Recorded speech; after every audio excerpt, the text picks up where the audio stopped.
Varicose veins కి సరైన చికిత్స కోసం సంప్రదించండి ఎవిస్ హాస్పిటల్.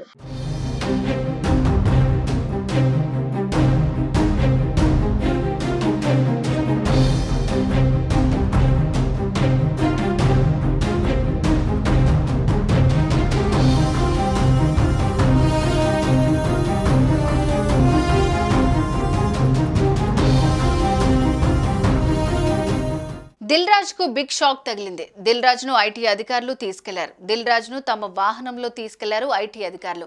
దిల్ రాజు ఇంట్లో 4 రోజుల పాటు కొనసాగాయి ఐటీ సోదాలు. దిల్ రాజు ఇంటి నుంచి కీలక డాక్యుమెంట్లు స్వాధీనం చేసుకున్నట్టు తెలుస్తోంది.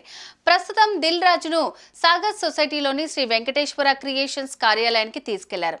మరోపక్క ఎస్పీసీ కార్యాలయంలో ఐటీ సోదాలు కొనసాగుతున్నాయి. దీంతో దిల్ రాజు ఉక్కిరిబిక్కిరవుతున్నారు. ఇక ఐటీ సోదాలపై ఇంకా వివరాలు తెలియాల్సి ఉంది. గత 4 రోజులుగా టాలీవుడ్ ప్రముఖ నిర్మాత దిల్ రాజు ఇంట్లో ఐటీ సోదాలు జరుగుతున్న విషయం తెలిసిందే. తనిఖీల్లో భాగంగా ఇప్పటికే ఐటీ అధికారులు దిల్ రాజుతో పాటు అతడి భార్యను విచారించారు. అయితే గత 4 రోజులుగా జరుగుతున్న ఐటీ సోదాల నేపథ్యంలో దిల్ రాజు తల్లి అస్వస్థతకు గురయ్యారు. దీంతో కుటుంబ సభ్యులు వెంటనే ఆమెను ఆసుపత్రికి తరలించారు. ఐటీ శాఖకు సంబంధించిన వాహనంలోనే ఆమెను హాస్పిటల్ కు తీసుకెళ్లారు. వారి వెంటే ఐటీ శాఖకు సంబంధించిన మహిళా అధికారి కూడా వెళ్లారు. కాగా ఐటీ అధికారులు దిల్ రాజుతో పాటు ఆయన కొడుకు శిరీష్, కూతురు హన్సితా రెడ్డి బంధువుల ఇంట్లో ఐటీ సోదాలు నిర్వహించారు. 55 బృందాలుగా విడిపోయిన అధికారులు గత 4 రోజులుగా తనిఖీలు నిర్వహించారు. ప్రస్తుతం ఈ ఐటీ దాడుల వ్యవహారం సినిమా ఇండస్ట్రీతో పాటు రాజకీయాల్లో కూడా హాట్ టాపిక్ గా మారింది. అయితే ఇప్పుడు దిల్ రాజును ఐటీ అధికారులు తీసుకెళ్లడం సంచలనంగా మారింది. దిల్ రాజును తమ వాహనంలో తీసుకెళ్లారు ఐటీ అధికారులు.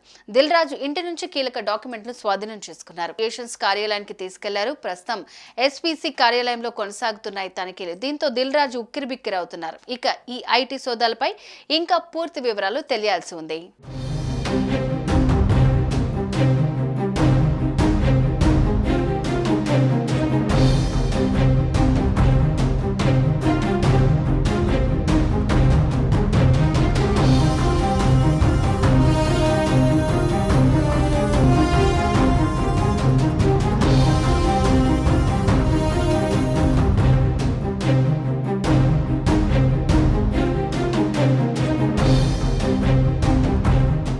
సుమన్ టీవీలో మీ పర్సనల్ అండ్ బిజినెస్ ప్రమోషన్స్ కోసం కింది నెంబర్కి కాంటాక్ట్ చేయండి.